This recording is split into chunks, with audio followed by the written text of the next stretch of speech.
T20ல ரொம்ப கேவலமான, ரொம்ப அடிமட்டத்தனமான ஒரு பர்ஃபார்மன்ஸு. அதுவும் வேர்ல்டு கப் ஜெயிச்சதுக்கு அப்புறமா இந்த மாதிரி எந்த டீமும் பர்ஃபார்ம் பண்ணுவாங்க அப்படிங்கிறத கனவுல கூட யோசிச்சு பார்க்க முடியாது. அப்படி ஒரு கேவலமான பர்ஃபார்மன்ஸ் கொடுத்ததுக்கு வெறும் பிளேயர்ஸை மட்டும்தான் திட்டணுமா? அப்படிலாம் திட்ட முடியாது. கோச் தான் இதுக்கு மெயின் ரீசன் அப்படின்னு நான் கொஸ்டின்லாம் கேட்க மாட்டேன். நான் ஷுவர் ஷார்ட்டாகவே சொல்கிறேன், அந்த ஆளை தான் திட்டணும். ஏன்னா வின் பண்ணும்போது மட்டும் நான் அதை வின் பண்ணுறேன், இதை வின் பண்ணுறேன், கண்ட்ரோலில் வச்சிருக்கேன் அப்படின்லாம் சொல்கிறீங்கல்ல. அப்போது தோத்ததுக்கும் நீங்கள் தான் பொறுப்பேற்றுக்கணும். வெறும் தோத்ததுக்கு இல்லை, ரொம்ப கேவலமாக தோத்ததுக்கும் இந்த கோச் சார் தான் பொறுப்பேற்றுக்கணும். ஏன் இந்த கோச் சார் இவ்வளோ பண்ணுறாரு அப்படிங்கிறத இந்த வீடியோவில் பார்க்கலாம். என்ன போதுமா உங்களுக்கு? இதை விட கேவலமான நிலைமைக்கு போகணுமா, இல்லை இது போதுமா? இல்லை, இதுக்கு மேலே நான் கேவலமாக இந்தியன் டீமை பார்த்தது இல்லை. ஓகேங்களா, நான் உங்ககிட்ட கூட மெசேஜ் அனுப்பிச்சிட்டு இருந்தேன் இல்லைங்களா. எனக்கு என்னன்னா, நான் பிளேயர்ஸ் ஆங்கிலேருந்து யோசிக்கிறேன். ஓகேவா, இப்போ பிளேயர்லாம் நம்ம out of form, low confidence எல்லாம் பேசுகிறோம். இப்போ ஒரு 2 மேட்ச் விளையாடுறோம். ஓகேங்களா, சரியாக வரல, தூக்கிடுவாங்க. ஓகேங்களா, இன்னும் 2 மேட்ச் யாரோ சரியாக விளையாடுறாங்க, தூக்கிடுவாங்க. அப்படிங்கிறப்ப பிளேயருக்கு என்ன கிளாரிட்டி கொடுத்துருக்காங்க?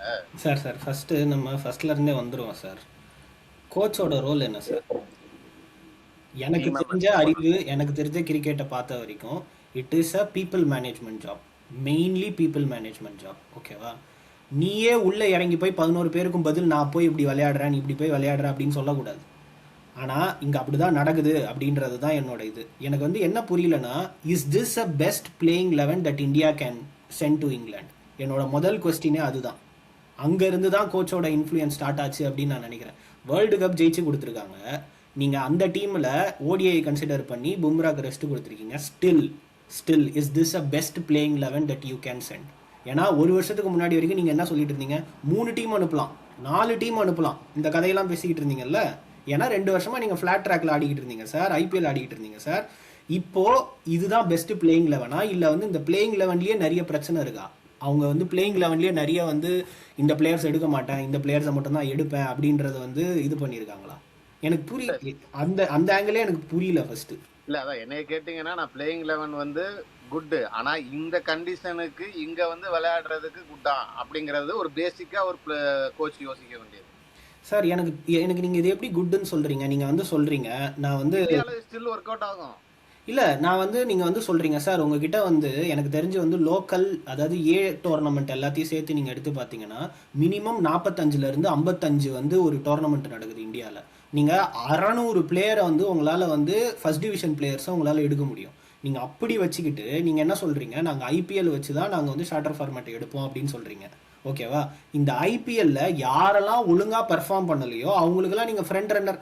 நான் கேட்குறேன், வெறும் 6 ஓவர் 7 ஓவர் போட்ட ரவி பிஷ்னா எந்த ஆங்கிள் சார் உங்களுக்கு டீம்ல நீங்க செலக்ட் பண்ணீங்க?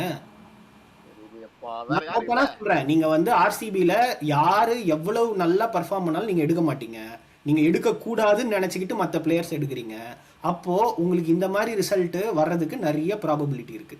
அதுக்கு காரணம் நான் கோச்சுன்னு நான் ஓப்பனா கன்ஃபர்ஸே பண்றேன். ஆக்சுவலா அது கோச்சோட இன்ஃப்ளூயன்ஸ் இல்லாமல் எப்படி அது நடந்திருக்கும்? ஏன்னா நீங்கள் ஐபிஎல்ல இருந்து தான் பெஸ்ட் பிளேயர்ஸை நாங்கள் எடுப்போம், T20க்கு எடுப்போன்றீங்க. கடந்த 2 வருஷமா பெஸ்ட்டாக பெர்ஃபார்ம் பண்ணுற ஒருத்தரை கூட நீங்கள் கன்சிடர் பண்ணாமல் வெறும் 6 ஓவர் போட்டிருக்க ஒரு பிளேயரை நீங்கள் உள்ளே எடுத்துகிட்டு வந்தீங்கன்னா then what happens to Krunal Pandya? ஒன்றும் புரியல சார் எனக்கும் டீம் செலெக்ஷனில். ஓகேவா, நீங்கள் முதல்ல கூட்டு வந்ததை பேசிட்டு இருக்கீங்க. நான் சொல்கிறேன் என்னன்னா, விளையாடுற கூட்டு வந்த பிளேயர்ஸுக்கே நான் கிளாரிட்டி இல்லைங்கிறேன். சூரியவன்சியை ஏன் எடுக்கலன்னு தெரியல. கடைசி மேட்ச்சில் முதல்ல இருந்து நான் அயர்லாண்டில் எடுக்கணும்னு நினச்சேன், எடுக்கலை. இங்கே சாம்சன் அங்கே எடுத்தீங்க, இங்கே சாம்சனை எடுக்கல. அவங்களுக்குலாம் என்ன புரியும்? எனக்கு என்ன விளையாடணும், அவங்க என்ன மெசேஜ் சொல்கிறீங்க தெரியாது. செலெக்ஷனை வச்சுக்கலாம். நான் என்ன சொல்கிறேன்னா, நீங்கள் கோச்சோட ரொம்ப பேசிக் நம்ம ஸ்கூல் லெவலில் போய் பார்த்தோம்னா டிசிப்ளின் பில்ட் பண்ணணும். கரெக்டாக team environment, moral, team environment, discipline அந்த நீங்கள் சொன்ன மாதிரி ஜெல் பண்ண வைக்கணும். இந்த சீரீஸ்ல டிசிப்ளினுக்கு டெஃபினிஷன் கூட இந்தியாவுக்கு தெரியாது. No ball, catches dropped. Sir நான் அதை விட ரொம்ப கொடுமையான ஒரு விஷயம் பார்த்தேன் சார். பாலை பேக் பண்ண மாட்டேங்கிறானுங்க சார், நிக்கிறானுங்க சார். எனக்கு அது புரியல. எல்லாரும் இன்டர்நேஷனல் பிளேயர்ஸ் தானப்பா, எப்படிப்பா பாலை பேக் பண்ணாம அப்படி நிக்கிறீங்க? நீங்க கோச்சா இருந்தா நீங்க மத்ததெல்லாம் கூட விடுங்க, இத போய் ஹார்டா நீங்க சொல்லி இதெல்லாம் நீ பண்ணணும் அப்படிங்கறது கூட சொல்லி தர முடியாதா? இதை கரெக்ட் பண்ண முடியாதா? நோ பால் போடுறதை தடுக்க முடியாதா? அப்புறம் என்ன கோச்சிங்ல என்ன பண்ணிட்டு இருக்காங்க பிராக்டிஸ்ல?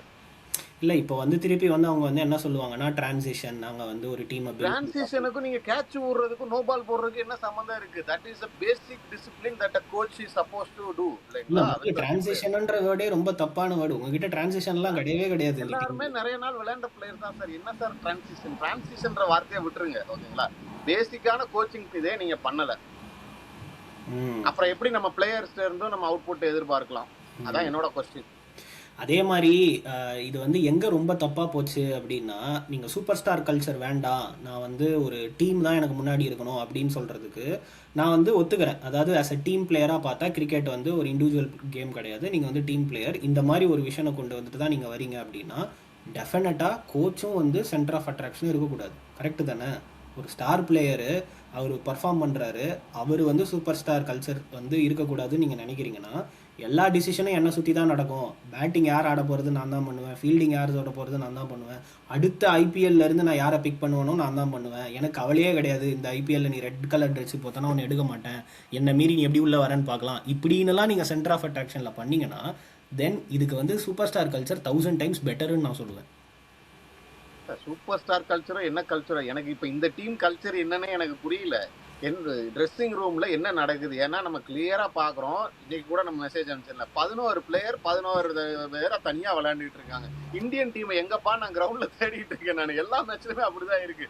ஸோ நீங்க அந்த கல்ச்சர் என்வரான்மெண்ட் அப்ப நீங்க என்ன பில்ட் பண்றீங்க? அதுதான் பிளேயர்ஸ் கிட்ட வந்து பேசிட்டு இருக்கோம் ஒரு கோச்சோட இது. அதே மாதிரி உங்களுக்கு வந்து முன்னாடிலாம் வந்து நம்ம வந்து இப்போ ஒரு இந்தியன் டீம் இருந்துச்சுன்னா நம்மளுக்கு வந்து பேட்டிங் கோச் யார் அப்படிங்கிறது தெரியும், பவுலிங் கோச் யாருன்னு தெரியும். இப்போ சஞ்சய் பங்கர் இருந்தார், அதுக்கப்புறம் வந்து பவுலிங் கோச் வந்து ஸ்ரீதர் இருந்தார். இந்த மாதிரி நிறைய பேர் நம்மளுக்கு தெரியும். ஃபீல்டிங் கோச், அனலிஸ்ட் யார். ஏன் நம்ம ஐபிஎல் டீமில் நம்மளுக்கு ஒருத்தர் அவங்களோட ஃபேவரட் டீமோட ஃபிசியோதெரபிஸ்ட் யாருன்னு கொண்டு நமக்கு தெரியுது. இந்த இந்தியன் டீமில் பேட்டிங் கோச் யார், பவுலிங் கோச் யார், அவங்கெல்லாம் வெளியில் வருவாங்களா, இல்லை வந்து ஏதாவது பண்ணுவாங்களா, இல்லை பிளேயர்ஸ் கிட்ட பேசுவாங்களா, எனக்கு எதுவுமே புரியல. ஹெட் கோச்சோட வேலை என்னன்னா அவங்கள வேலை வாங்கி நீங்கள் உங்கள் டீமோட பெஸ்ட்டு கொடுக்கறது தான். ஆனால் ஒரு வேளை இவர் வந்து எல்லா இதையுமே நானே பார்த்துக்கிறேன் அப்படின்ற மாதிரி அதாவது இது பண்ணுறாரா அப்படிங்கிறது எனக்கு தெரியல. சி ஆன் த ஹோல் எனக்கு வந்து பார்க்கும்போது நான் இந்த வெறும் இந்த ஒரு சீரீஸ் லாஸை வச்சு ஒயிட் வாஷை வச்சு நான் வந்து இதுபடி பேசலை. I think something is going very very wrong.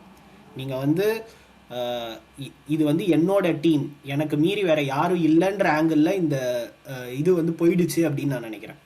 இல்லை அதான் நீங்கள் வந்து என்விரான்மெண்ட்டு அந்த கல்ச்சர் கிரியேஷனை சொல்கிறீங்க. சரி அப்படியே வச்சுக்கோங்க, அவரோட டீம் அவர் தான் எல்லாமே சென்டர் ஆஃப் அட்ராக்ஷன் வச்சுக்கோங்க. நான் திரும்ப என்ன கேட்குறேன்னா, ஒரு பேசிக்காக கோச் வந்து இப்போ நான் வந்து ஷார்ட் பாலில் ஸ்ட்ரகிள் பண்ணுறேன், இல்லை இந்த பிச்சில் எனக்கு எப்படி விளையாடணும்னு தெரியாதுன்ற ஒரு ஸ்ட்ராட்டஜி நீங்கள் டிக்டேட் பண்ண வேண்டாம்.